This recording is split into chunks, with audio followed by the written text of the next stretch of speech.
భూమి కోసం పోరాటాలు అక్రమ ఆక్రమణలు సామాన్యులకు కంటి మీద కొనుక్కు లేకుండా చేస్తున్నాయి. నాగర్ కర్నూలు జిల్లా వంగూరు మండలంలో ఇలాంటిదే ఓ భూ వివాదం ఇప్పుడు తీవ్ర కలకలం రేపుతోంది. తన వారసత్వంగా వచ్చిన భూమిని కొంతమంది వ్యక్తులు అక్రమంగా ఆక్రమించుకున్నారని ఓ వ్యక్తి ఆవేదన వ్యక్తం చేస్తున్నారు. బాధితుల ఫిర్యాదుతో గ్రామంలో ఒక్కసారిగా ఉద్రిక్త వాతావరణం నెలకొంది.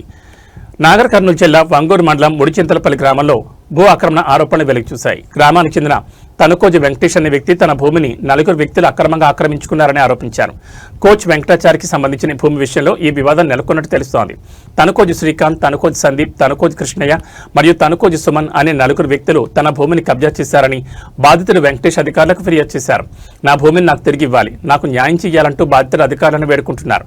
అక్రమార్కుల నుంచి తన భూమిని కాపాడాలని ఆయన విజ్ఞప్తి చేస్తున్నారు. ఈ ఘటనతో ముడిచింతలపల్లి గ్రామంలో ఉద్రిక్తత చోటు చేసుకుంది. పోలీసులు మరియు రెవెన్యూ అధికారులు క్షేత్రస్థాయిలో పూర్తిస్థాయి విచారణ జరిపి నిజాలను బయటపెట్టాలని స్థానికులు డిమాండ్ చేస్తున్నారు.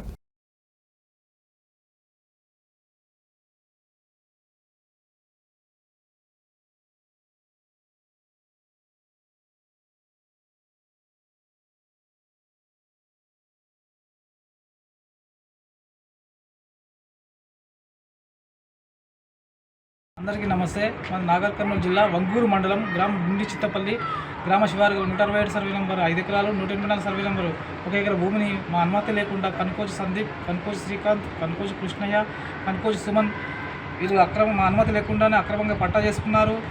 ఇదేమిటండి ఎంఆర్ఓ గారిని, కలెక్టర్ గారిని, జాయింట్ కలెక్టర్ గారిని ఎవరిని కలిసినా మాకు 5 సంవత్సరాలుగా తిరిగినా మాకు స్పందన చేయడం లేదు. ఈ వీడియోను మాకు ప్రాణహాని ఉన్నదని డీజీపీ సార్ని కలిసినా కానీ మాకు స్పందన లేదు. ఎస్పీ గారిని కలిసినా మాకు స్పందన లేదు. ఈ వీడియోను ప్లీజ్ ప్రతి ఒక్కరూ సీఎం రేంతో షేర్ చేసి మా కుటుంబానికి న్యాయం చేపిస్తారని ప్రతి ఒక్కరిని వేడుకుంటున్నాను.